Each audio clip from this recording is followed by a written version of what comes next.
Yeah, I'm just putting on my face. Yeah.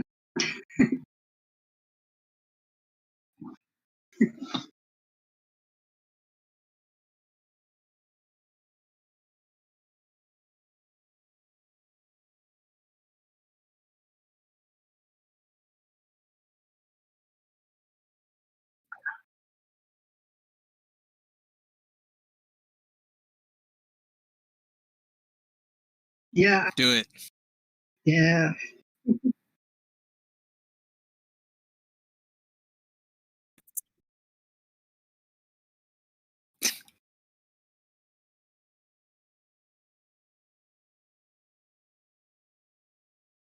I have makeup envy right now, Daryl.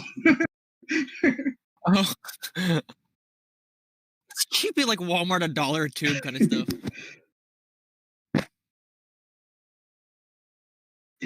Next time.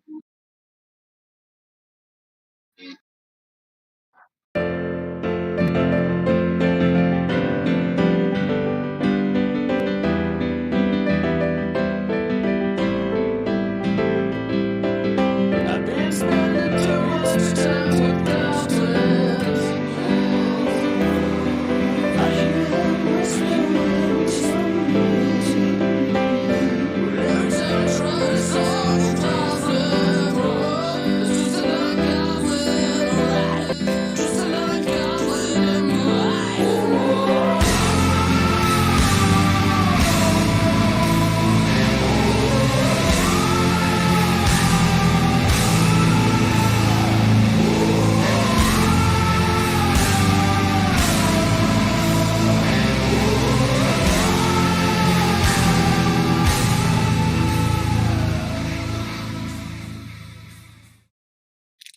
I like it. Nice. That's awesome. That's so Yeah, cool. none whatsoever.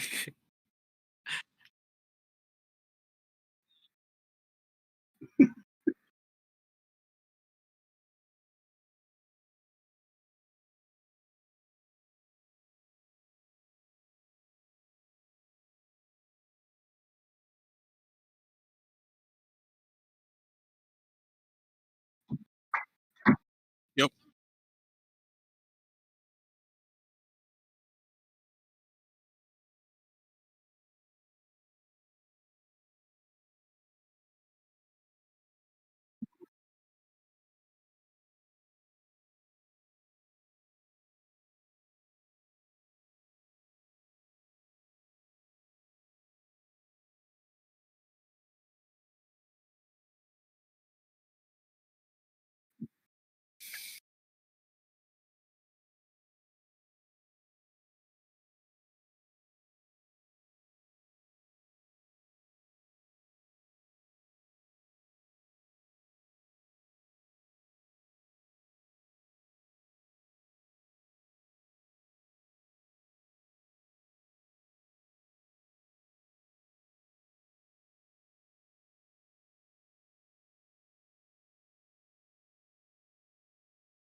Maybe.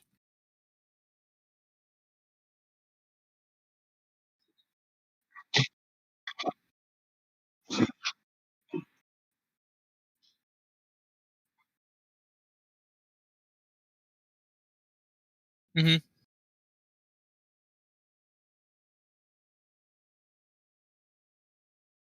Yeah.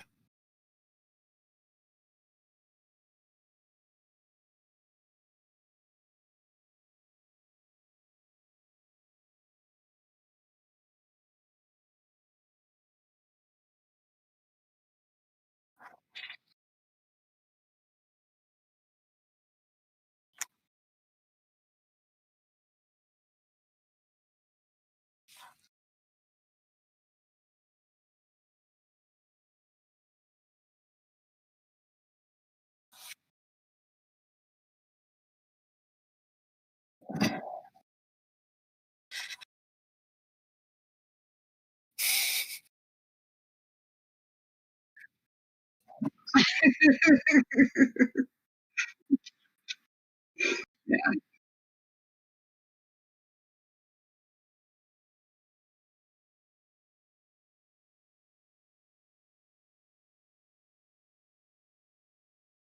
So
we did throw a wyvern down there. Sorry, go It ahead. was a long tunnel, yeah, that we climbed through.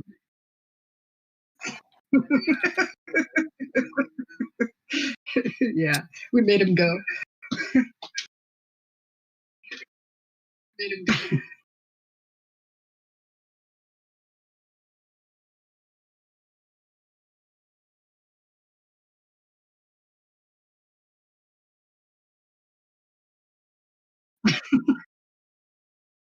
Yeah.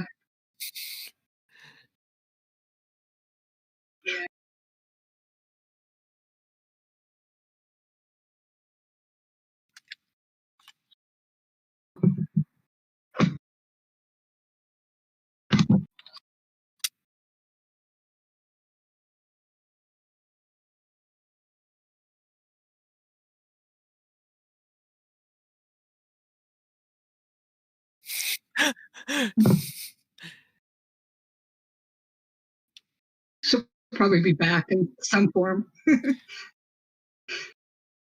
be back in some form. No. Oh.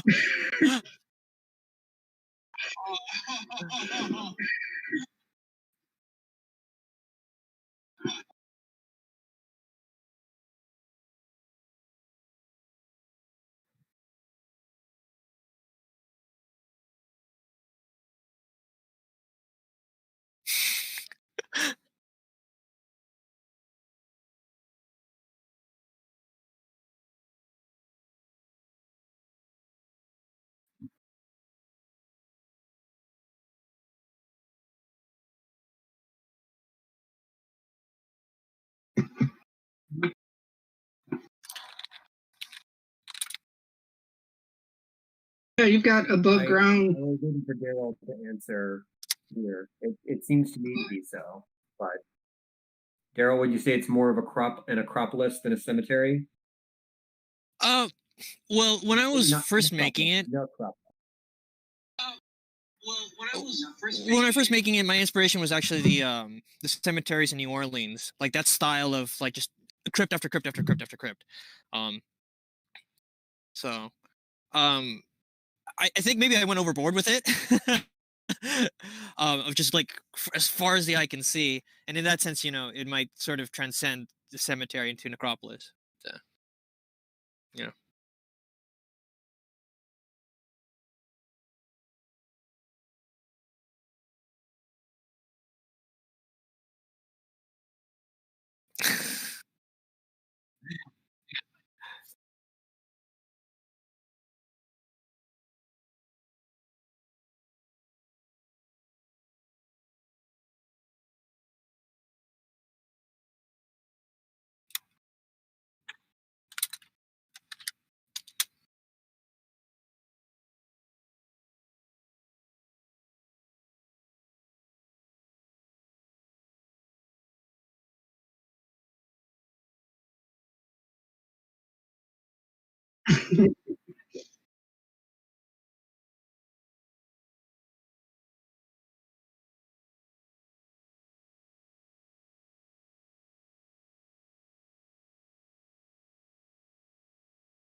That's okay. I mean, for me, I mean, if it's an unmarked cemetery, the first thing that I would do is contact the State Historic Preservation Office to see if it's documented. And there are available online databases of existing cemeteries on a state by state basis. Anyone who's ever done genealogy knows this. So to find out if there is a record of it, number one, and number two, are there are there the documentation of its existence?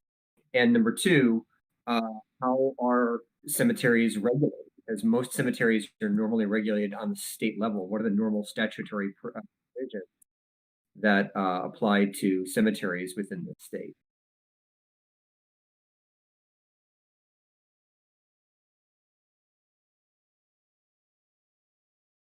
Sort of. Sort of. I've it depends. I've excavated in both Israel and in Jordan. And speaking of necropolis, I was able to excavate in the ancient city of Petra back in 2004. I was a graduate then at Brown University, and we were working on the Great Temple project. So we weren't in a necropolis area. We weren't excavating any of the rock cut tombs there, but we know that the place was, and we didn't uncover any burial. But we know that the place was rife with rock cut tombs. And then the other thing, which you do find in necropoli like this, or at least we did in Petra, is that for every necropolis that you find, there are additional ones below. So, for example, everybody from Indiana Jones and the Last Crusade knows the treasury, or Al Khazna, when you see Indiana Jones and the Last Crusade, and they go through the canyon, which is actually the Seek in Petra, and they come out and you see the facade, and that's supposedly where the Holy Grail is buried. That's an actual first century, late first century tomb called Al Khazna, or the treasury in Petra. And it's very, very famous the world over. But what most people don't know is that there are two additional tombs that have been excavated by the Jordanian. So I don't know if that's the case in your necropolis, Daryl, or whether you just stuck with the New Orleans thing, which as soon as you mentioned that, the Dr. Facilier song, Friends on the Other Side, immediately started playing on a loop in my head. I don't know if it happened to anyone else. But Princess and the Frog? Or is that just me having a 6-year-old? I don't know. One of the best Disney villain songs I've ever heard, I have to be honest. Let me see. Actually, a little bit of a Easter egg. So, I think this drawing was not completely finished the first time you went to this location, and you mentioned the Etruscan tombs. So there's a little bit of an Easter egg. If you look in the bottom right, the most bottom right, kind of closest tomb, there's only like half of it showing. That's actually stylized after the Etruscan tombs. So my idea was that this area would have been used for a long, long time, and so slowly but surely the structures would be updated as culture changed.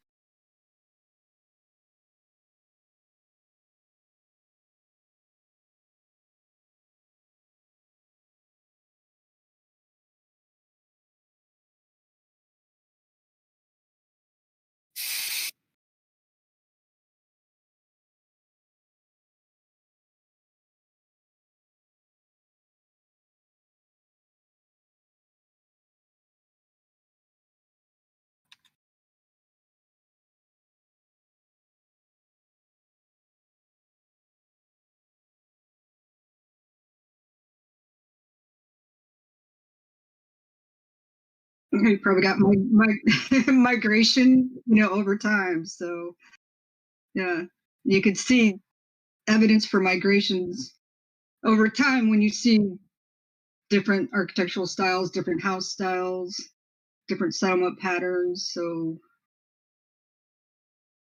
something's Different been. languages too.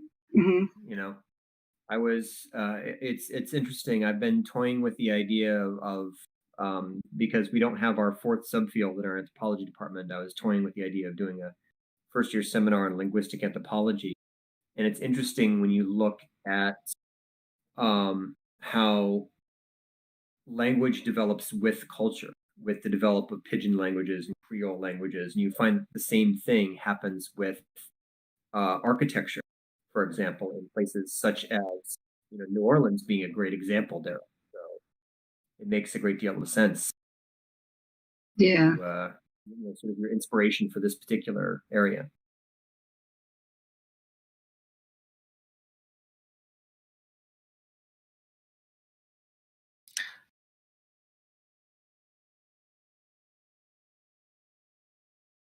Hmm.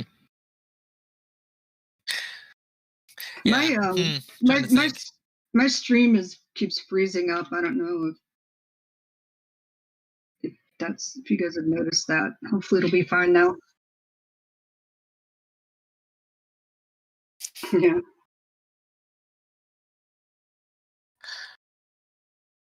Excellent. I think I'm okay on my end. Nobody cares about you, Daryl.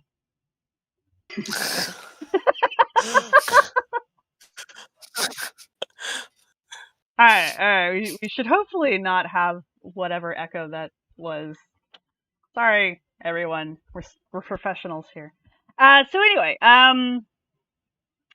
so we're talking about migration over time and the change here. Daryl, question for you, as the person who created this location. If we were to do some kind of ground penetrating radar in this area, would we locate unmarked burials that were not tombs?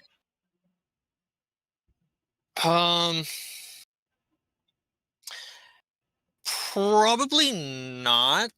Because the thing is, though, with these tombs, they actually are supposed to go deeper than what they look. I think I didn't size them quite right. Because Well, there's no actual scale. I mean, it's not actually there, so it's kind of hard to make sure I get the right scale. But the culture, the sort of burial practice here that I was imagining is that recent dead would be put in caskets, put inside the tomb, and then after a certain time they would be disinterred, and then the bones would be put into a larger pit toward the back of the tomb. And so the tomb should go down fairly deep to accommodate all the bones sort of accumulating over time and then disintegrating as they go down. All right.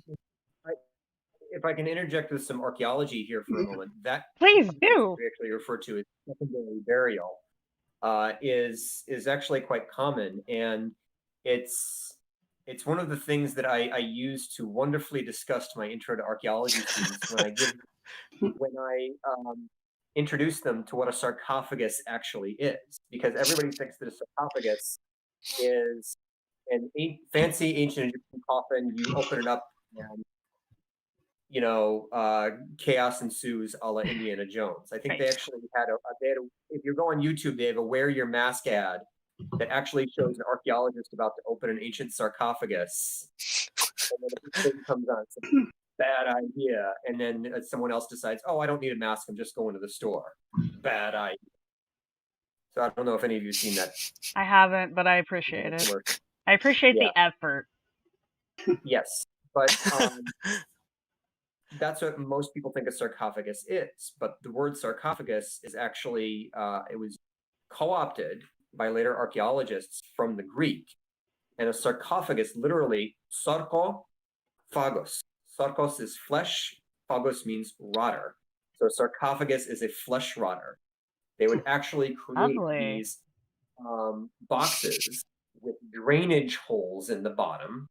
They would put the body inside, and they would let all the juices of decomposition flow into these channels in the tomb. And then they would come back for a secondary burial, collect all the bones, and then they would be put in a smaller stone box or stone vessel called an ossuary. And these are actually very common in the ancient world, especially in ancient Greece, ancient Israel. There was that big kerfuffle, I think, back in 2015 with the fake ossuary that was inscribed with James, brother of Jesus. Oh, right. It was this big fake. They actually did like 2 60 minutes piece on how fake it was. Oh, and you there were haven't still watched people the Tomb of Jesus documentary, then, I take it. No, I haven't. I have. Pity me. My condolences.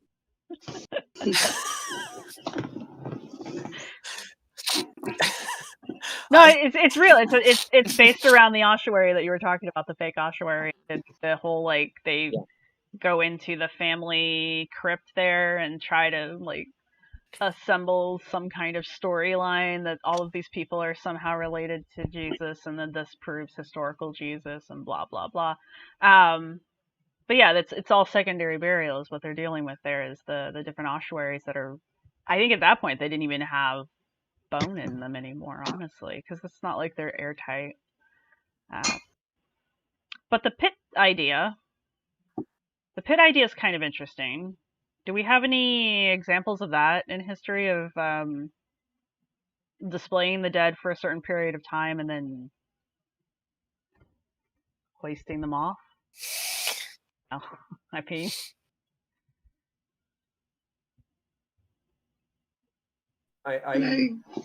Sorry, go ahead. No, you go ahead. I don't have an example. Well, I was just going to say that was actually very commonly practiced in medieval Italy. As a matter of fact, there are some, a lot of burials beneath churches are literally piles of bone.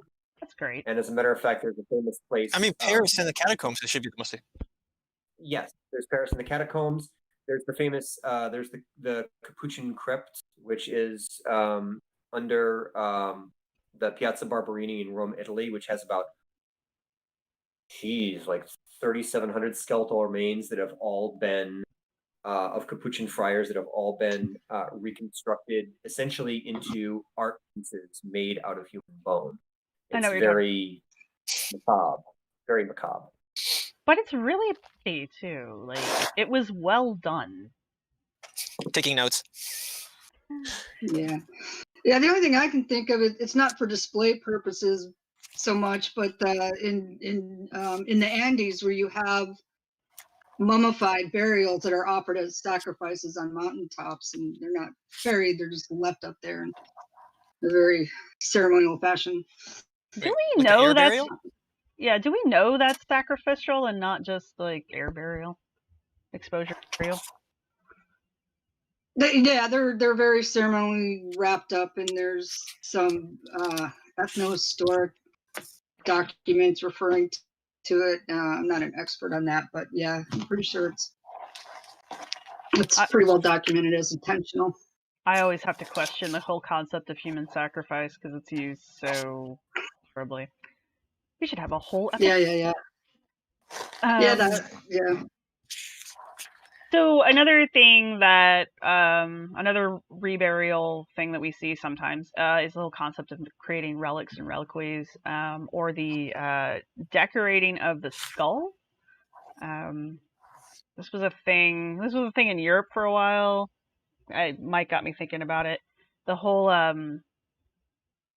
they'll take the skull and they'll carve on it, or they'll put stones in it, or they'll bedazzle it, basically. I mean, and that's to keep the skull itself as the remembrance of the individual, but it's part of the secondary burial. Like, it's done after defleshing has occurred. I hope no one's eating while they're trying to watch this. I'm very sorry. I just ate before the start of this, and I'm hungry still. Everyone, our DM. It's interesting because this is also practiced in the Neolithic period in the Middle East with the Natufians.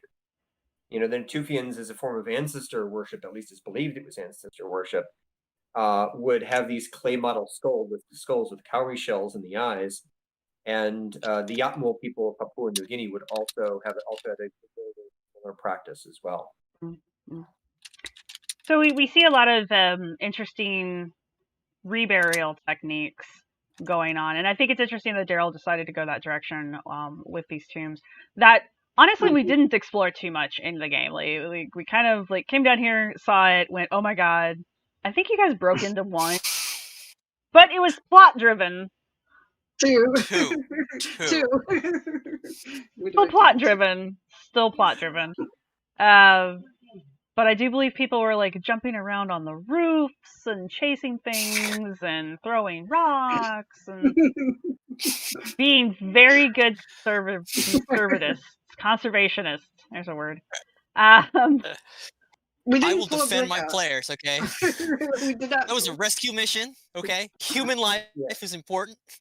Or That's goblin life. true. I was gonna say, was it human or goblin that we were And to saving? be fair- And to be fair, it's very rare that field technicians are chased around by will-o-wisps who can electrocute you to death. I don't know about you, So, man, but and under this, in the Historic Preservation Act, that would be an emergency undertaking exempt from doing consultation. I feel like you guys have been waiting for this. They're like, no, we got this.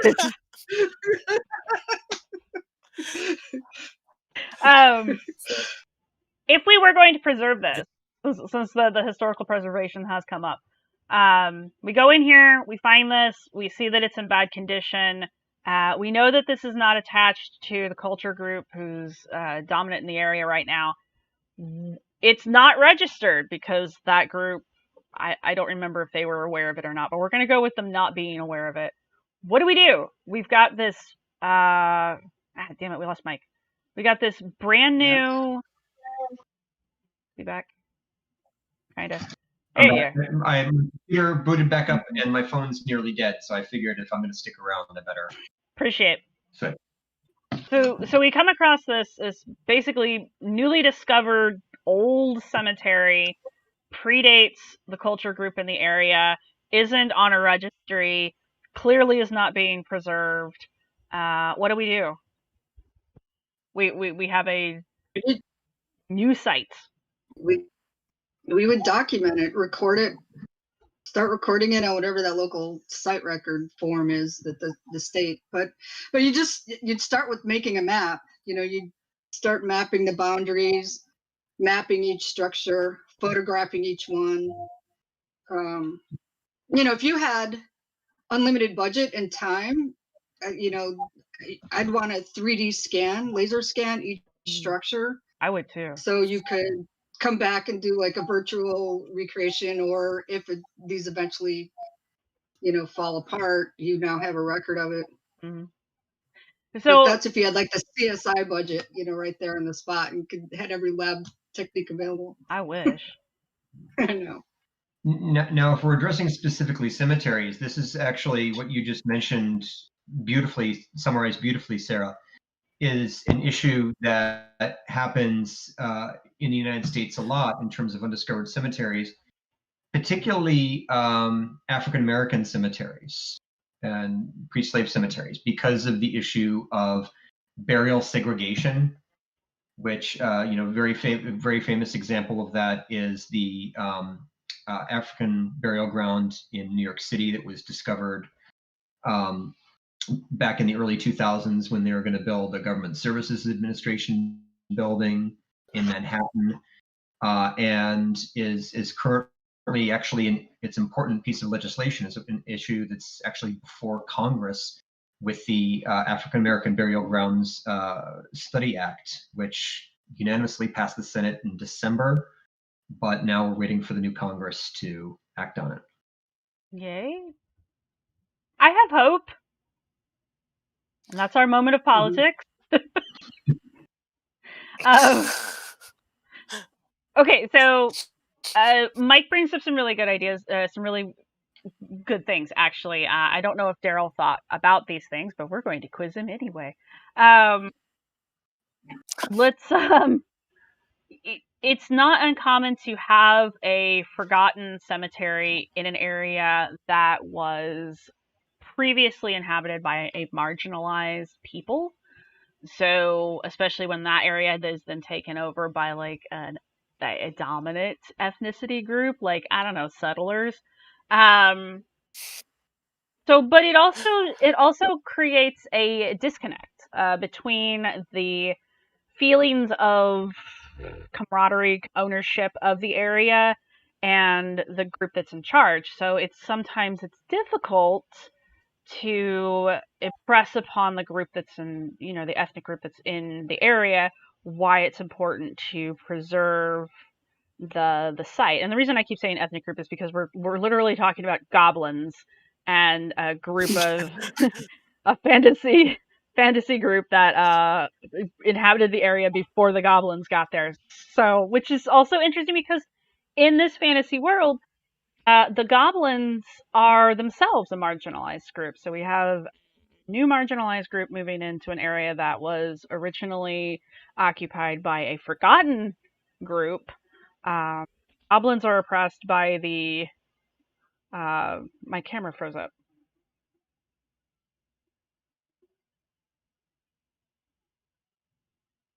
Why does this happen?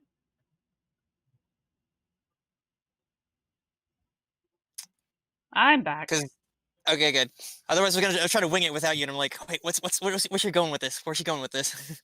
Hang on. I'll put everything back. We'll let it all show up again. At least in my imagination, actually, her doing sort of the layering of the cultures as they There we come go. in. Actually, the thought in my back of my head was, if you had actually investigated if you had investigated like the tombs more thoroughly, you would have found like stone arrowheads, because I would have labeled those as elf shot, because that's actually an actual sort of a folkloric thing. So you would have found elf shot in the tombs. I know that the party and- didn't spend a lot of time investigating the cemetery, and I kind of feel bad about that because, like, I know Daryl put a lot of effort into it, and B, I know, like, as an archaeologist, I'm like, ooh. But this is not what our characters would have done, and when we were playing D&D, it is stay in character. So that's I'm not holding that against anybody. But since we're here,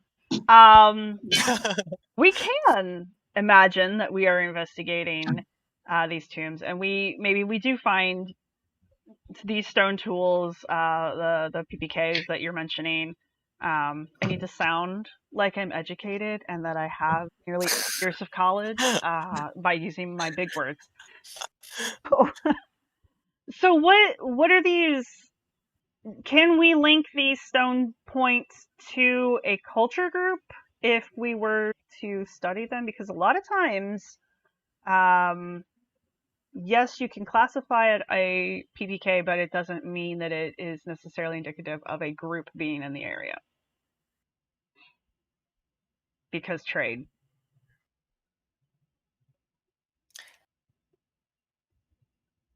That was a question for you, Daryl. For me? Okay. Well, so my imagination of it is that they would find the things, and sort of like real folklore, they would find these stone arrowheads, call it elf shot, and think of it as having mystical powers. So basically, to ensure a safe burial, a safe passage into the afterlife, or to keep ghosts away from them, they would bury the individuals with the elf shot. So in my imagination, if people came back to this, they might repurpose some of those materials again and add another definitely. layer. Either reuse those amulets or those charms, or reuse some of the tombs or parts of the tombs or parts of the caskets for their own burials later on. Get your jams. Sorry, 1 second. You are absolutely fine. Is there anything in the cemetery or anything in the burials that would notify us about what those arrow points might be, those charms that you're saying might be for, or are they just there with the grave goods? Most likely, I would think of it kind of. I mean, off the top of my head, I would kind of think of it kind of like when mummies were prepared. You put charms in certain places, so I would think that the charm would actually have to go like directly over the heart or directly over the forehead, or some specific consistent placement of it, so that you know that this is like a really special object for the people. We should have done a drawing. I should have done that. Sorry, missed opportunity. So okay, so we're finding Daryl has ideas, but what we find are burials. So we may find remains that have been left that have not been added to the ossuary pile. Those bodies have grave goods with them that are somewhat in conditions. And were these people mummified? They were just left, right? They were just kind of displayed. No. They're just right. Yeah, it's just you put them in the box. You put the amulets or whatever on top of them. Once they're defleshed, remove the amulets, bones in the the pit because they've already transitioned. Next burial, charms on top So- of that person. So we're gonna find remains in the box. We're gonna find items in certain positions associated with the body itself. We're gonna find grave goods. What do we do with all this? How do we as archaeologists like keep track of this, and what kind of conclusions can we draw? I mean, yes, Daryl has explained everything, but what can we definitively say from just having our investigation into these things? Because we can't be that.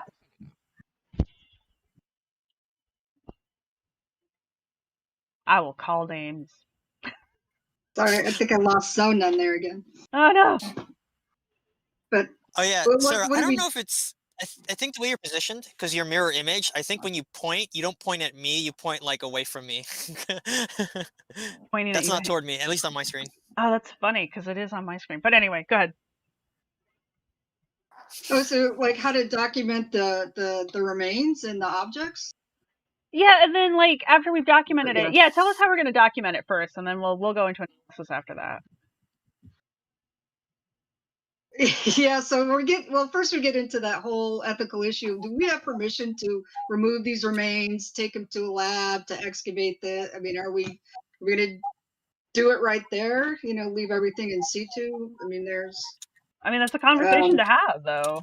yeah. So, and we'd want to have that conversation with the descendants or the people whose cemetery this is, and you would.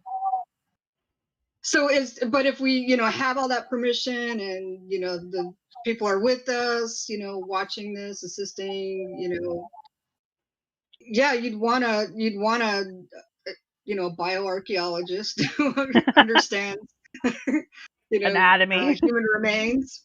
Yeah. To document, because there's a lot you can learn from the remains. You could look at health of the population.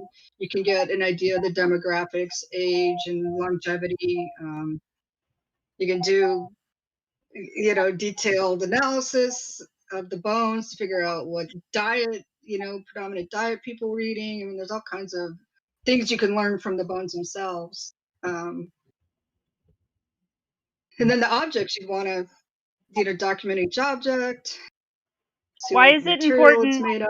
Why is it important to document where on the body the objects are located? Like maybe I've got a pot up by the head.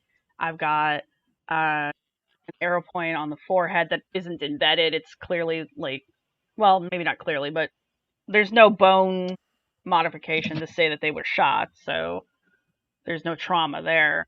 Same thing, maybe we find like a stone dagger near the breastplate, that kind of stuff. Why is it important to keep track of artifact location as per the context of the burial? Other than that's just what we aim to do. Well, yeah, it gives you an understanding of the symbolic meaning and significance of those objects to the people, and it gives you insight into religious practices or whatever cultural meaning. So you'd want to know what those are and know the association with the body. Yeah, especially if we because then you start to learn if you don't know the story behind it, you start to look for patterns. Do you always get that green amulet on the head only with women of a certain age, or men, or whatever, something like that, or certain family groups, could you have to start looking at those patterns in order to put that story together. If you don't have the written records. Now, it's important to mention, though, that all of this is governed by a set of archaeological law and ethics That's governing. bad. We just go in and rip everything out and screw it all. No, I'm kidding. Right, but I mean, regarding working with descendant communities, avoiding burial sites, avoidance being the default or de facto position of cultural resource law across the United States. I definitely but want to then come back to also- that. I definitely want to come back to like coming to the descendants communities, avoidance, why we avoid these things. I do want to And- touch on that. Right. One more I would just add for later. Yeah. Is also the importance of site confidentiality, because looting of grave sites is We would rampant. never loot in D&D. Actually, I don't think you guys did, actually. I don't think you guys looted any of the graves. I mean, taking the people out of it doesn't count. She was I think still alive, maybe. Exactly. Maybe. But we made her leave the thing, yeah. The one object. Yeah, the one object, which actually is not from the graveyard. She got it from another town over. Yeah. But like the one object, you're just like, nope, back in there.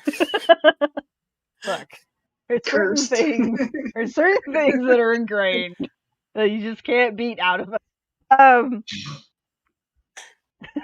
So we'll come back to the avoidance and why we avoid, but we do occasionally have to do this. So let's pretend for the time being that we have permission, we have participation from the descent communities. Maybe we even have a monitor there from the descendant community. Maybe they've got their own TIPO and they have sent a monitor to keep track of us so that we don't just run rampant through the graveyard. So yeah, we're keeping track of locations, artifacts, context. I'm going to keep harping on the word context in case no one knows what that means. Because these, without a written record or even an oral history, like what if we don't have a descendant community readily available and we have to take the cemetery out for a like it's crumbling, it's going to die, it's going to disappear if we don't rescue it.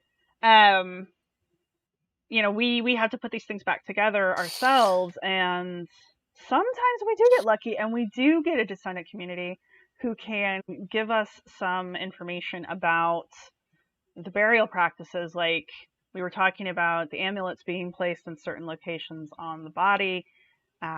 If we have someone from the descendant community, we can actually turn to them and be like, hey, what do you know about this? Or, what does your history say about these burial practices? Anybody want to add? Or while I ramble?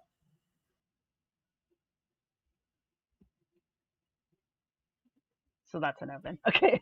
Well, it would be great to be able to have someone to talk to when you come across these things, because Yeah. rarely, if it's a not a currently a modern cemetery, if it's an unknown one and you don't know who it belongs to, Yeah. it'd be great to like find that person and get the story. Michael, did you have anything to add? Nope. All right. I figure I'm talking people's heads off. It's about time for me to sit back for a bit and let. You're not talking No. people's heads off. Okay. Keep talking. Yeah. Go for it, Michael. Attack Like, Daryl shoot. personally. Attack Yeah, him like a pit bull. See, I just, as a player, I just want to. Part of me is in the archaeological conversation. The other part of me is just trying to tease information out of the DM. I mean, Sort you of like can. manipulate you into revealing a few. You can if you want to. No, I'm good. Michael did say something interesting when we first came into this site, 3 weeks ago or 3 sessions ago? And that was about if I can draw everyone's attention, being the audience back to the ditch that runs down the middle of the image. Michael brought up the idea that there's damage being done to the site, natural damage that is occurring to the site, and that can actually be a reason why we go into a cemetery and excavate it. Would anyone like to explain what that is?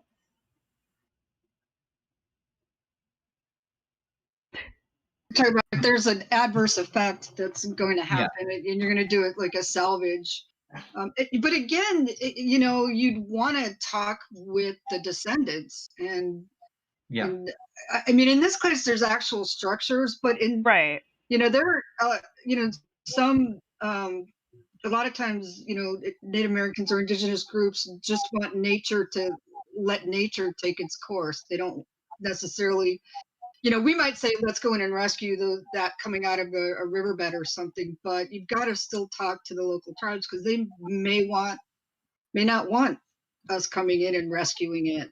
They may not, their beliefs may not feel that it needs rescuing. So what if that would be a consideration. What if we come upon a situation like this and we don't have an indigenous group, we don't have a descent group, we have no way of connecting this? Like, let's pretend like this never happens in real life, but let's pretend like this is a completely extinct culture, a completely extinct civilization, and there's no record of them. Again, this only happens in fantasy worlds. Well, it does. There's almost always. What do we do? This site is threatened. Do we then? We can't attach it to any group, so we can't get permission from anyone. What do we do? Do we go to the group that lives in the area now? Like, do we then go talk to the goblins and be like, what do you want us to do? Or do we step in as stewards and rescue the site as best we can, which would be basically excavation and preserving what we can and excavating the rest? Well, I know you created essentially a state historic preservation officer for the city of Clark. So ostensibly, she would be the one to go to in this instance. We don't have her yet. This is this is a completely made up situation. What do we do with this site? What do we do with this newly discovered, unidentified, threatened site? Okay, so now we're looking at salvage and mitigation of a site that's at risk. And you can start with looking at big picture stuff. Can you redirect the river? Can you do some kind of erosion control around the site before you go in and excavate it? Because there's other options you can look at before actually going into, if you really need to remove these. So preservation is going to be our first step if we can. Yeah. But preservation is not always an option, especially in areas where there are natural formation processes that are affecting archaeological context, particularly burials. Like one example of this is where I am in Massachusetts, in Martha's Vineyard. There's the Lucy Vincent Beach site over in Martha's Vineyard, where there was a 40-foot cliff overlooking the town beach, and that was eroding rapidly, like at a pace of about 2 meters a year. So emergency work had to be done, and luckily we did have a tribal historic preservation office. We did have descendant communities to work with. I was not part of that project. I've just heard about the project.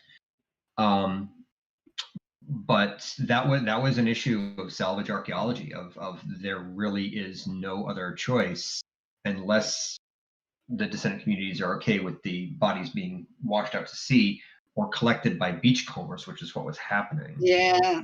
See, that's a whole other situation. Like, okay, maybe the descent group doesn't want they want the natural process to occur, but the natural process is going to occur on a highly trafficked public space. Now what do we do? Do we let that happen?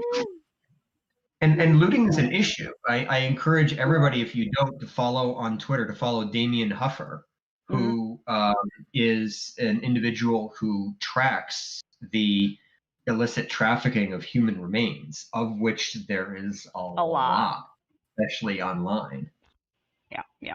Yeah, and you actually bring up. Really, I see that look on your face, Daryl. It's really, You would be shocked as an archaeologist if you just literally go to eBay and search the words human remains. Are you shocked? Are you actually shocked? I think that those who are unfamiliar Like- with archaeology are, but I think that a lot of, especially younger people who have a very idealistic view when they walk into my intro to archaeology class, That's fair. are shocked when I let them know how pervasive the problem is. That's absolutely. Yeah. I find the fact that I'm shocked is kind of funny because like talk about dead bodies and burials and things like that. Oh, that's pretty cool. Pass the chicken nuggets. Om nom nom nom. You're trading with human remains. You monster! I'm a goblin, but you're a monster. Exactly. I'm bringing up how horrible it is. I'm not actually doing it. I'm bringing up how horrible it is. Spike's like, damn, you found my sign I'm not gig. blaming you, but like. Oh, you mean the general you of the internet? Yes. Yeah. The universal you. Yeah. The royal you. But I wanted to bring up a side topic. You're talking about the coastal erosion. That's turning out to be an issue with climate change. Yeah.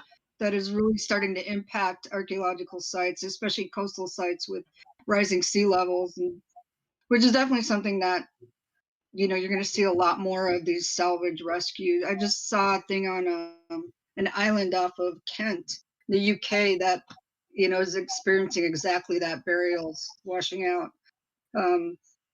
Yeah. Well, interestingly, that going back to Daryl saying that he initially had modeled this the cemetery after New Orleans.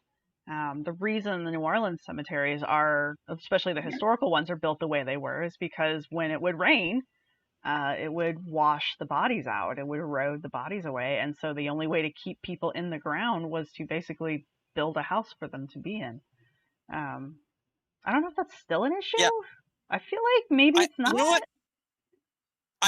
I'm gonna push on that slightly because being the like Archie Fantasies and Monster Talk fan that I am, Blake Smith had done an experiment on this.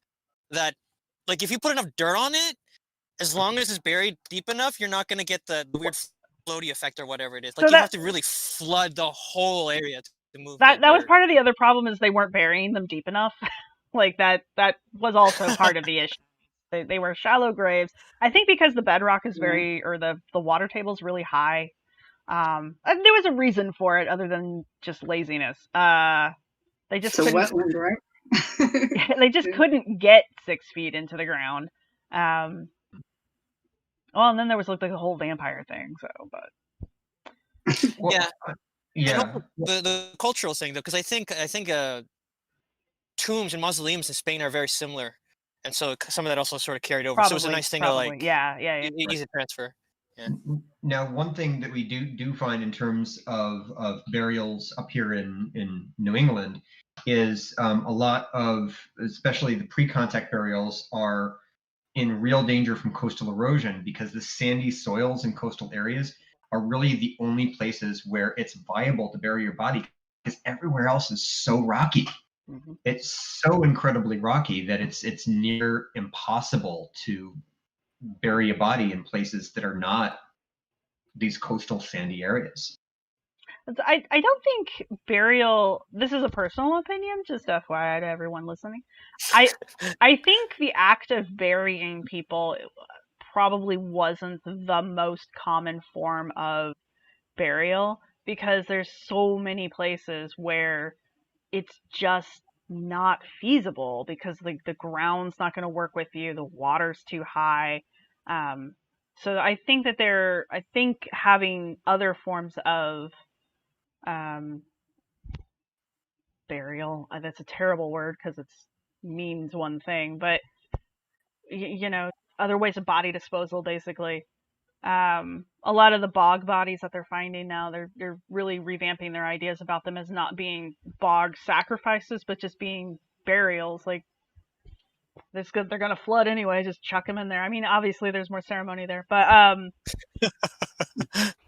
have a very nonchalant reaction to the dead. But I think burying became really kind of like a necessity after we get the whole concept of like the the whole resurrection concept and the whole idea that the body and the soul is going to be reunited. So, the body needs to be preserved somehow, blah, blah, blah. Yes. I'm gonna actually push back on that a little bit, because we Push. do have evidence of going back as far as the practices of Neanderthals, Yes. of ceremonial burial. Thinking of that. What we do find in earlier periods, especially in the Middle East, is we find shallow burials, but these are shallow burials that are in stone cists or cist tombs that are made out of stone or sometimes mud brick, basically like a shallow pit that's been lined with stone or mud brick. So those are sort of like the most common that we see, especially in the Middle East in the Neolithic and Bronze Ages. But No, to defend my point, no. This is how we do this. Both of those locations are easy to get into the ground, though. There's more soil there and sand. I'm sure there's rocky locations. Clearly, I don't know everything, but my thing is that there's more locations on the planet that are difficult to bury in just because of the location. So I feel like there would be more like air burials, more like secondary burials where there's like exposure and then burial of or repurposing of the remains, that kind of stuff. Consuming the dead happens. yeah, it takes a lot of energy to dig 6 feet. We use backhoes, but yeah, no, kidding. Neanderthals with their backhoe. Aliens, it's all there. But I think that's also But why we we all- don't. Go ahead. I was say, and you also find within a culture variation of burial practices depending on who the person was. So, here there's local tribes where the village leader or chief or head person would be cremated along with all their stuff in a ceremonial fashion, whereas the rest of the people were just buried. So there's dynamics within a culture too. And Yeah, there's status within death. So. yeah. And we see that very often with grave goods, as we can see that element of social stratification. But I think one of the really interesting things, I think, if I can bring up something a little bit more modern, is that very often it's religious, very often it's ritual, very often it's indicative of social stratification. It can also be indicative of trends. We're seeing this in modern times. So, for example, embalming never used to be a thing until Abraham Lincoln died, and they decided that they had to embalm him and bring him on essentially this countrywide death tour after he was assassinated. And what everybody took away from it was not the great sacrifice of possibly our greatest president of the United States, but was instead, wow, everybody's going to get embalmed now. And then we see the same thing, we're seeing the same thing happen today with like all sorts of different alternative forms of body treatment, from freezing to turning your body into a diamond to, I live in Massachusetts, Red Sox country. You can get a Red Sox casket with baseball bat handles for the pallbearers and a DVD player on the inside that will play Red Sox World Series highlights to the corpse inside the casket. And here I was thinking, like, isn't it nice that some people have their bodies turned into coral reefs? So that's weird. Yes, if you're that person, I'm just going to go on a limb and say you're weird. But going back to the I just want a regular natural burial when I'm dead. So a lot of people are opting for that. Like my partner wants a natural burial. He wants a tree planted on top of him, and he's like, just let nature take its course. I'm like, yeah, okay, we'll see. But like Michael was saying though, fancy coffins not only are a status symbol, but also are a symbol of like life, personality. There's this really famous casket maker from South Africa who makes these incredibly elaborate and very personalized caskets. And I'm sure people have seen pictures of them. They're like, one of them's literally a giant chicken. Another one is a fish because the guy liked to fish. So his casket is this big elaborate fish that he now rests inside of. Cars. I've seen caskets that look like cars. Like a car bed, like one of those. Kinda, yeah, actually. Like for Yeah. kids. Yeah, because it's got a lid. I mean, so like the baseball thing is weird, but it's not uncommon. Like it's weird. You're not from Massachusetts. It's not. I- My students, when I mention it, my students don't consider it weird. They think it's cool. No, Students are weird. We're obsessed up here. It's strange. no. My cousin is a Raiders fan. My cousin is a Raiders fan, and I remember at one time his bathroom was just decked out in like Raiders stuff, and he has a giant like Raiders tattoo on the side of his head because he's like shaved.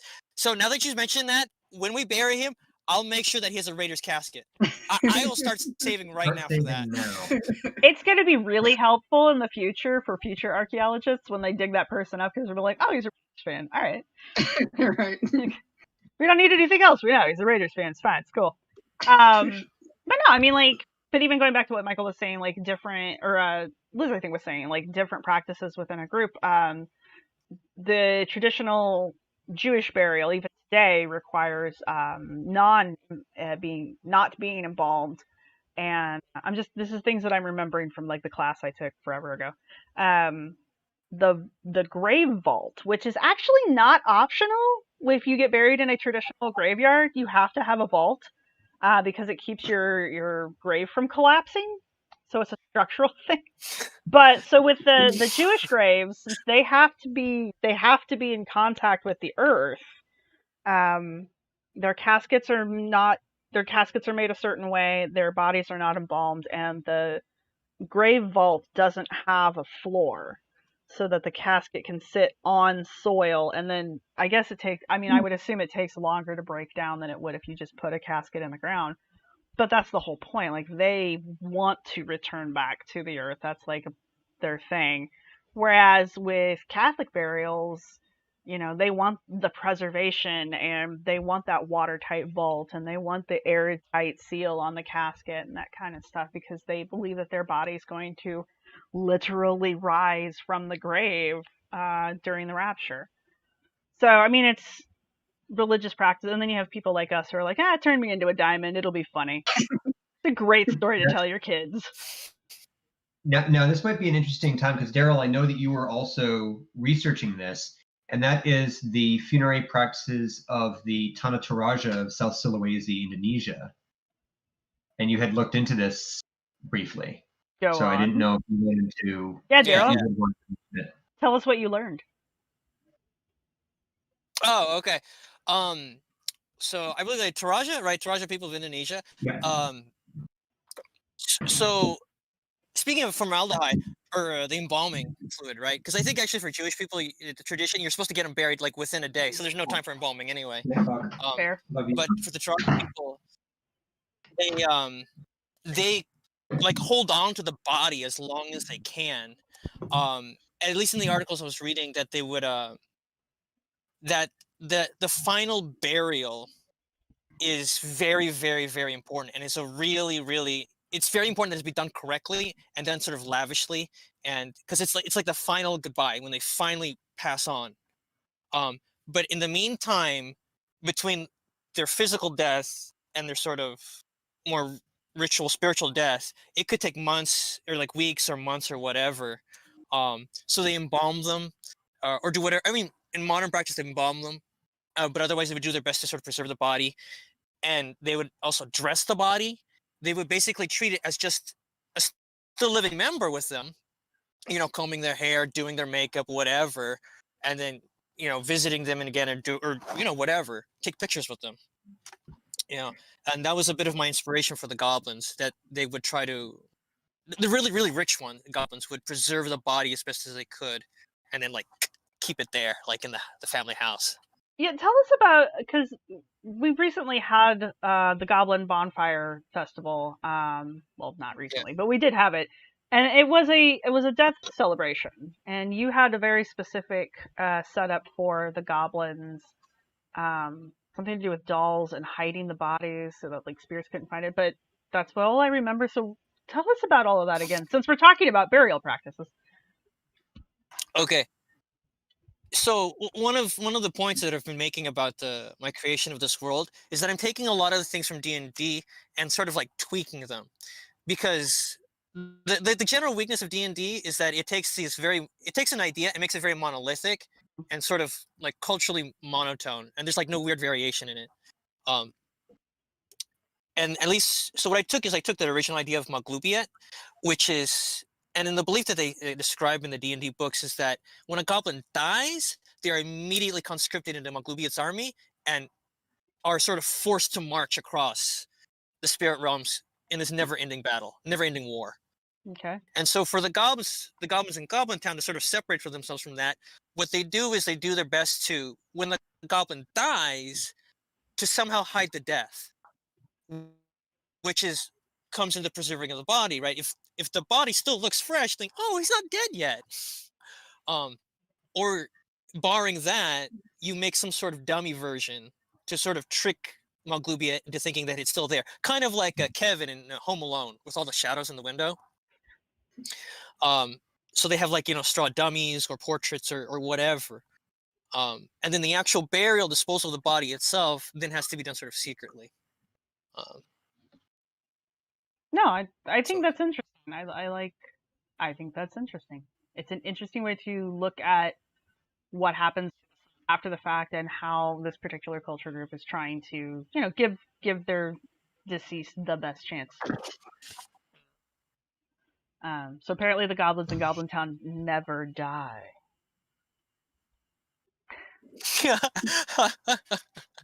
they just Weekend go at to Bernie's. they just go to the farm up north. Yeah. They just go to a farm up north. All right, so we're Actually, that's actually the Taraja people. The term they use for people who are physically dead is, I think they call them just sick people. They're just sick. they're just sick. They're not dead. They're sick. And that's the case with the Tanataraja too, right? You got that from the Tanataraja as well. Yeah. Yeah. So they don't refer to their recently dead as dead. They refer to them as they're ill. They're ill until Yeah. buried. Yeah. That's interesting. All right. And not just that, but they also consider them alive. They leave the light on. They like literally, go spend some time with grandma, kids. It's literally, they continue to talk with them, interact with the body. And the other interesting thing, because we talked about secondary burial, is the manene that's practiced by the Tanataraja, which is a ritual for the veneration of the dead. It's different than funerals. And it's essentially the cleaning of the bones and bodies. So they'll disinter the bodies, they'll clean them, redress them, catch them up on everything they missed while they were dead, and then return them. And the other interesting thing is that the Tanataraja are primarily Protestant Christians. They've converted, but they've maintained these pre-Christian there's practices. just certain things you don't practicing these things. just don't get that out of it. My friend who's Filipino, for the Halloween season, because they don't celebrate Halloween, like they don't celebrate our American Halloween. So I do send her Halloween candy, or I will be. They go to the cemeteries, and it's kind of a Day of the Dead kind of a thing, where they go to the cemeteries and they clean up the cemetery, they clean up the graves, they refresh things, and they spend the night there. Like they have a picnic and they spend the night there, and the whole point is to be socializing with the deceased at that point. And that is my understanding of what the Day of the Dead is supposed to be, but that is just me picking things up as I go. So a funny story. My dad, I don't. Go. Okay, this is just like a funny, really funny thing. Talking about looting and things like that. Now I don't know how true this is, because my dad has been here for decades, and so he tells his stories. He's Filipino, and he said that often families would leave food, like in the cemeteries and on the graves, like a person's favorite food. But apparently he was saying that like certain like homeless people like would wait for everybody to leave and then just sneak in and then just eat all the food and then just like take off. She said the same thing. She was like, you have to keep it. I think that's one of the reasons why they spend the night, is to like make sure nobody comes and steals the food. Oh my God. Yeah, I mean, it's a serious thing. Like, I mean, yeah, it's a funny story. I mean, I used to work with a lady who would steal the flowers off of graves because, like, she's like, well, they're dead. They're not going to use them. And I'm like, well, On the one hand, you're not wrong, but same time, They're not your flowers. exactly, those aren't for you, but whatevs. They're not your. Um, but see, that's funny that we have that attachment. Like, if you, even us, like, I am a-religious. I like to pretend like I'm pagan every once in a while, but for reals, I have no actual religion. Wasn't raised religious. But if I were to put a grave good on a grave, like a stuffed animal or even a penny or a flower or something, and leave that on someone's grave or tombstone area, if I saw someone pick that up and walk away with it, I would be offended because that's not for you, that's for the dead, you know? And so it's interesting that we have this cultural thing that, like, the dead have possessions even after death. And that just seems to permeate no matter really what group you come out of. We all seem to have this idea of the dead can have ownership of items and things. I don't know. That's another thing to explore later, I guess. Well, and then there's just the idea of memorials in general, maybe Yeah. not necessarily associated with the graves. So Yeah. at the in DC at the Vietnam Mhm. Memorial Wall, family members will go and they'll leave notes, they'll leave flowers, you know, if their family member or friend is names on that wall. But they'll also leave things like a bicycle, or, you know, that person's bicycle, like large objects. So the Park Service, they'd go through every day or every night and collect these objects. And so they have a curator who does nothing but collect the objects that people leave at the wall, and it's, you know, and it's filling up, so they have to decide what to take and what not to, you know, what to leave, what to throw out. Yeah. That's the problem of archaeology right there in a nutshell. Is this like Yeah, is this like a Raiders of the Lost Ark like warehouse filled yeah, with these that's objects? what I'm imagining, but I That's think it's mostly notes and photographs is what I understand. Yeah. I want to see this archive now. The interesting Yeah. the interesting thing that actually kind of frightens me a little bit, given our current situation, is when you mentioned the Vietnam War Memorial, we have literally thousands of memorials to those lost in war here in the United States, and yet there are almost zero memorials to those lost in the Spanish flu epidemic of 1918. It makes me wonder, in another 100 years, will there be no memorial for all those that have been lost from the COVID-19 pandemic? This is another conversation to be having, but I personally think that there might be some memorials coming up over this, especially since the Spanish flu. And I think during the Spanish flu, they didn't prevent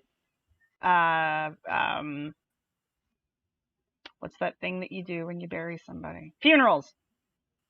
God, funerals and wakes with the bodies. But during this particular fun times that we've had, people haven't been able to bury their dead. One of the things that my friend in because she and I talk about this a lot. One of my things my friend in the Philippines said was that the bodies are just immediately taken for cremation, and people aren't even allowed to like say goodbye. And they have very long funerals there. They're talking like days. Yeah. So this is Yeah, not common for them. And here in the States, you know, my dad's funeral was what, 3 days in length, because there was 2 days for the viewing and then the actual burial. It's not as common. Anyway.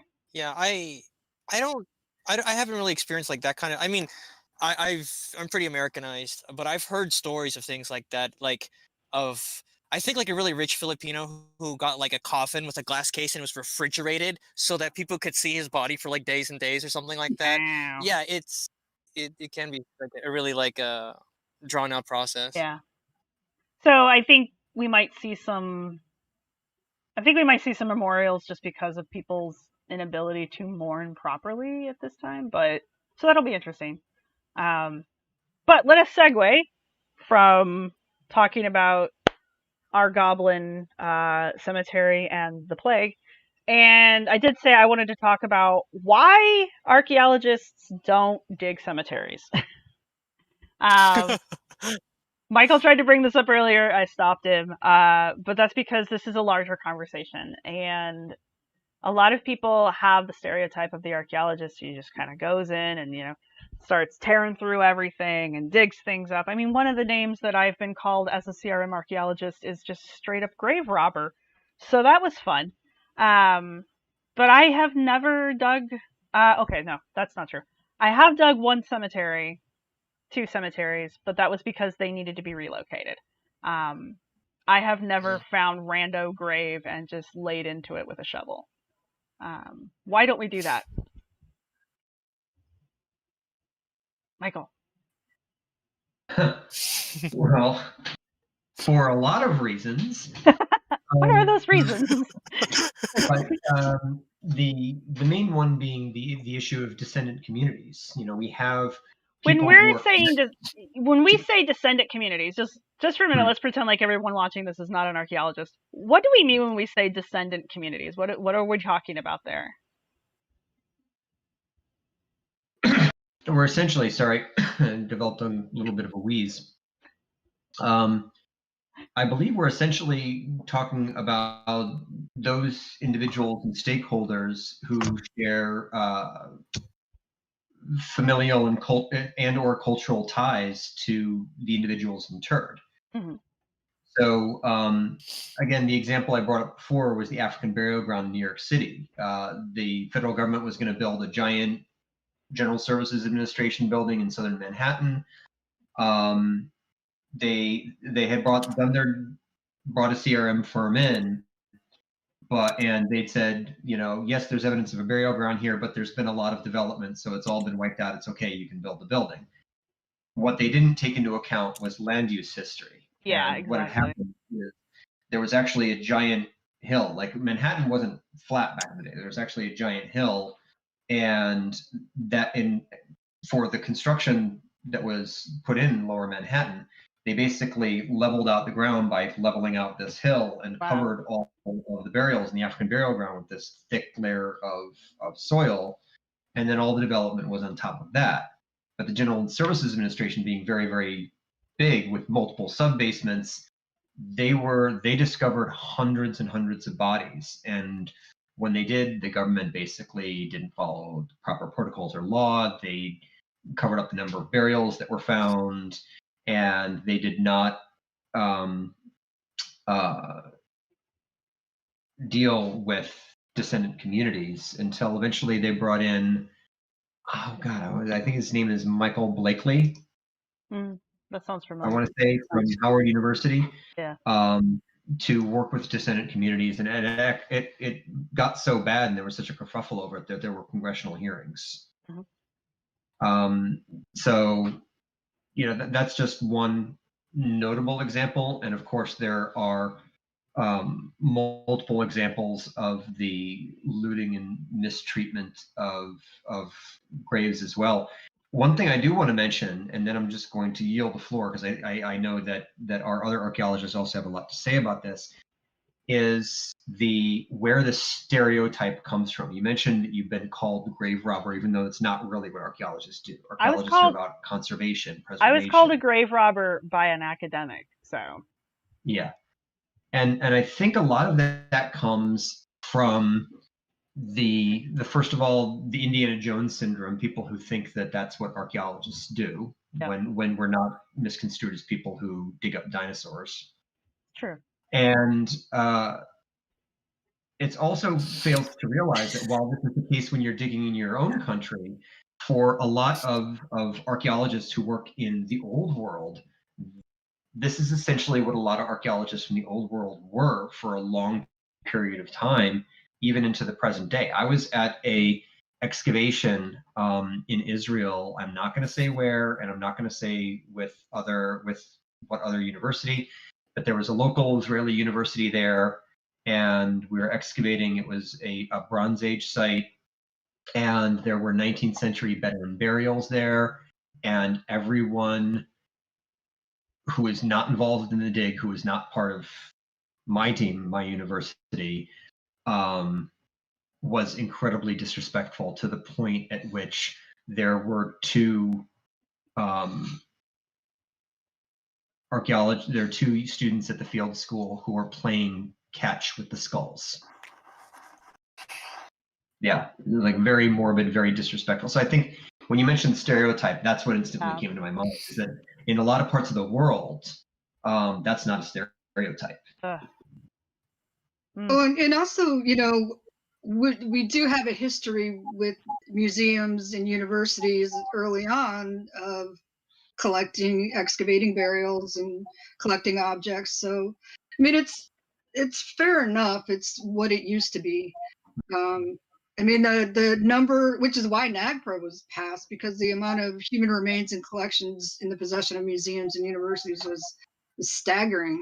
And still is. It still is. There are so many remains in universities and in labs everywhere that need to be NAGPRA compliant and are not. I mean, not to delve into a No, Michael, come back. God damn it. press about, and I very happily co-signed that letter because that is so anathema to modern archaeological practice. Right. Yeah, it's so upsetting that Sarah just logged off. Just no. I don't know what is happening, but there's some kind of like timeout with Discord and me. And so after a undetermined amount of time, because I've only just noticed the pattern, it just logs me off and logs me back in. Like it's just that fast, but it's enough. And I apologize to everyone. I will try to figure out what the hell's going on, but I don't know. My friend actually has the same problem. We have to like bug him about that. Yeah, if your friend has a solution, pass it on because this is getting obnoxious. Did I cut Michael off in what he was saying about? Michael's not wrong. We do have a lot of places that need to become NAGPRA compliant.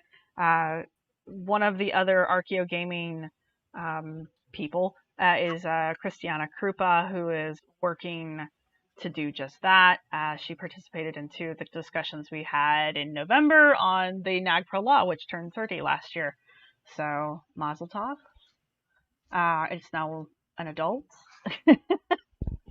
But it's an adult. it's an adult like the rest of it. It has no idea what it's doing with itself. That's gonna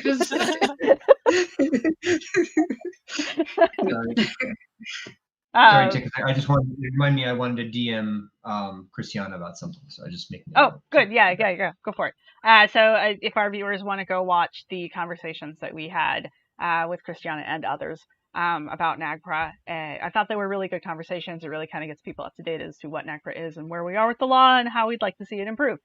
But yeah, NAGPRA had to be enacted because we were being bad.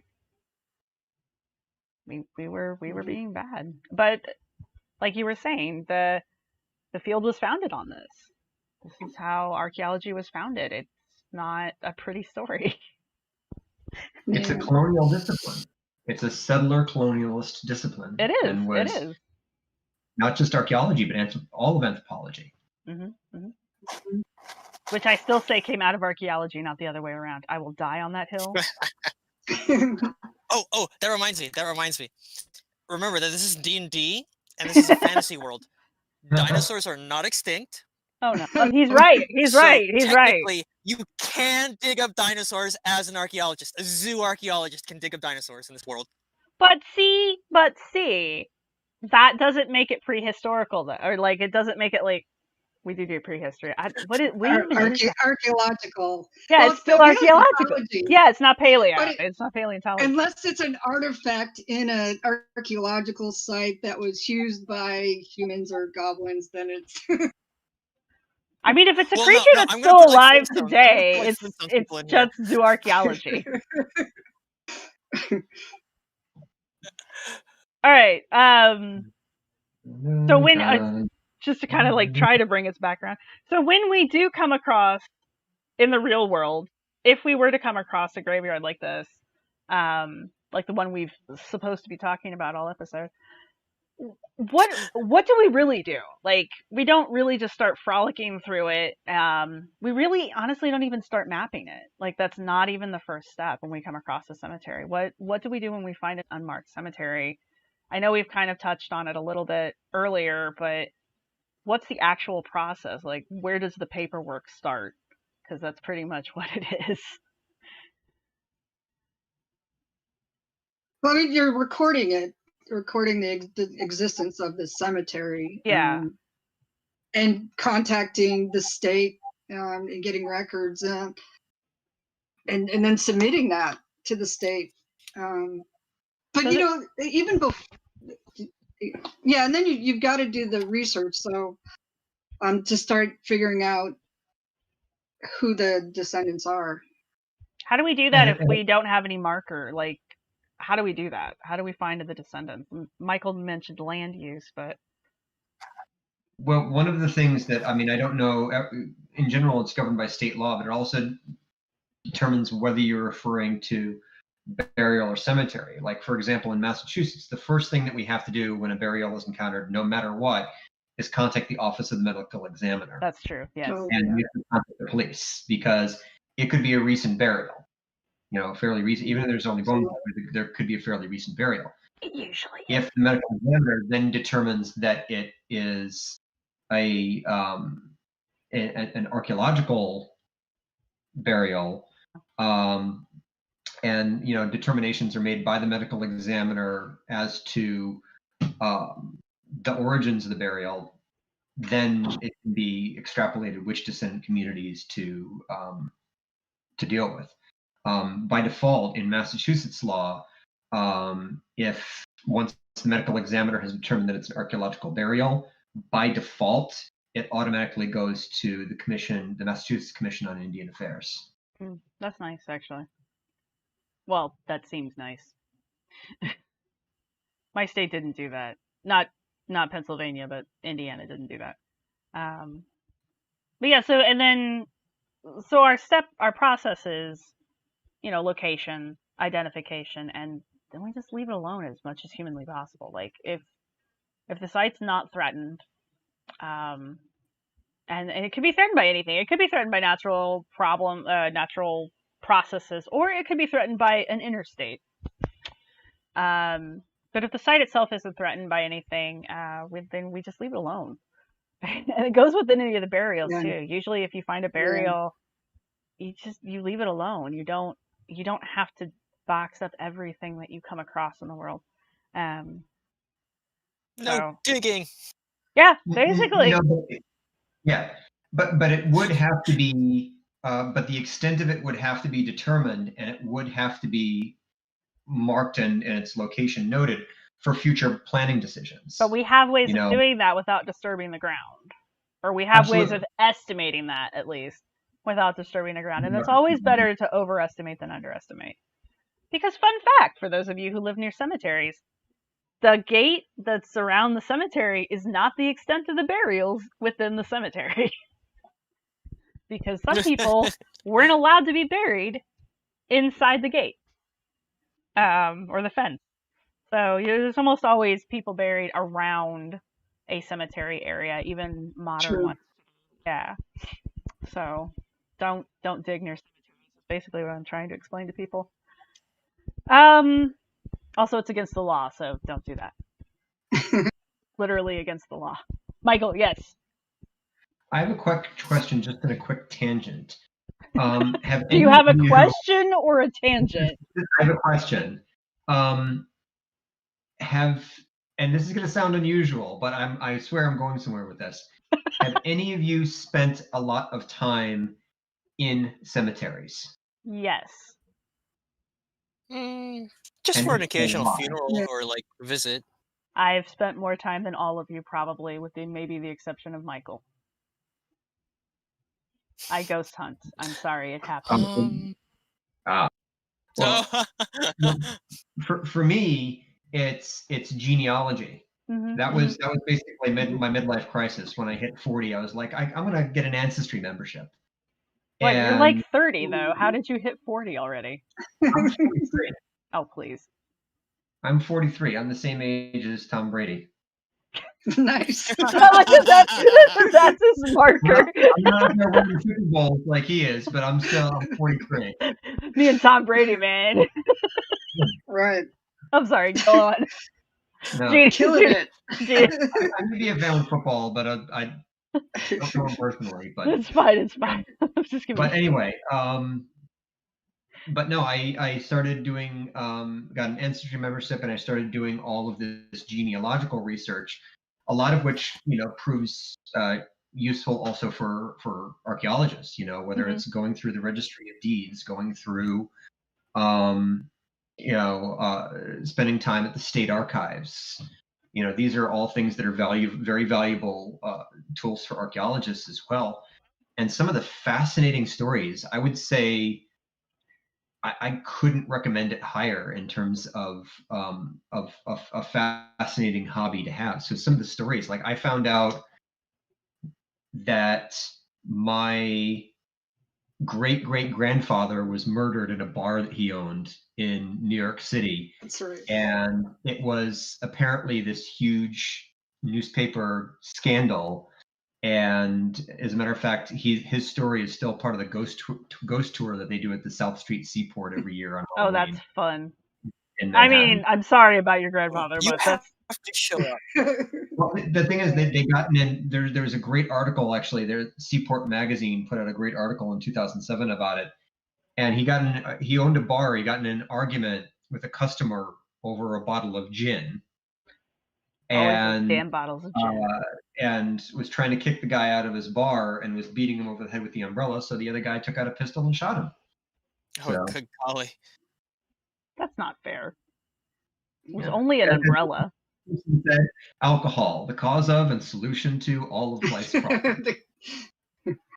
I just want you to show up. I want you to show up to one of those ghost tours and be like, my great grandfather is the ghost. I can't get out to New York City right now because of the pandemic. They Mm. invited me to go to one of the ghost tours. I've been on ghost tours where descendants have shown up, and it's always entertaining. Because they like to fill in. I mean, no, not in a bad way. They like to fill in the holes because they know other stories. It's always fun. I mean, ghost tours are fun. They're Yeah. a great way to learn history of an area, both the local and the aesthetic history. But yeah, cemeteries, you should totally go spend time in them, not just for genealogy purposes or ghost hunting, but like around here, I know in Indianapolis we've got Crown Hill, Laurel Hills. These are garden cemeteries, which were very popular by Victorian era, where you are meant to go into the cemetery and spend time. You are meant to go and picnic and use it as a park space. I've done geocaching in cemeteries. Don't dig, you just find things. It's not like that. But yeah, I mean, cemeteries are still spaces that are meant to be used, and I think that's maybe something we miss as a culture in general, like that connection with our dead. But that's me talking. All right, final thoughts on anything. Yeah, it's a good time for final thoughts. Final thoughts. Daryl, do you want to Well, go I think- first? Yeah, go. Okay, so just as Michael was pointing out, I mean, there's so much you can learn from cemeteries without digging them, and for Exactly. burials. I mean, there's so much out there. So, We'll yeah. bring our intro to archaeology students, because we have so many 17th and 18th century cemeteries. We'll bring them to practice frequency seriation, do frequency seriation activities on the designs on the tombstones. Yeah. When we're dead, that's popular. When we're terrorists, Yeah, more popular, etc. And the meanings thereof. All right, Daryl, go. Final thoughts. I visiting a local graveyard, so it's also really interesting for a bit of history. There's a graveyard that's near me where one of the Earp brothers, like Wyatt Earp, OK Corral, his brother Morgan Earp is buried. Oh, So neat. I've seen it. So yeah. We have Rocky's grave here. We have Ooh. Rocky's grave. Rocky Marciano or the fictional character? The fictional character. Ah, His wife and best friend are buried in Laurel Hill. oh, okay, I see. No. Fun That was story. They have real headstones. Because Stallone, when he was filming Rocky, didn't like. This is the story I was told at Laurel Hill. when they were filming the movie, they had made props, but Stallone didn't like them. He thought they looked fake, and so he used his own money to purchase actual headstones for both of these characters. And so near the entrance of Laurel Hill, there are the tombstones for Rocky. I can't remember her wife, Adrian, I guess, Adrian. for the wife and best friend. Adrian and Paulie. Huh? That's cool. Adrian and her brother Paulie. Yeah. So yeah, there's a, you know, even fictional characters get tombstones sometimes.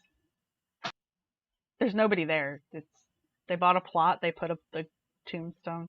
Look, it's fun, okay? This is Philly. Anyway, Stay gritty. Right? Great. Gritty is our Lord and Master. Well, Lord and same thing. Which is funny because we're not really a hockey town. I mean, like, people like their hockey here, but it's not like the sport here. Anyway, probably gonna get that one later. Thank you all for joining me for another story arc wrap in the Goblin Town Adventures. I look forward to seeing what new structures you're going to burn down, tear down, hop on top of, and loot in upcoming episodes.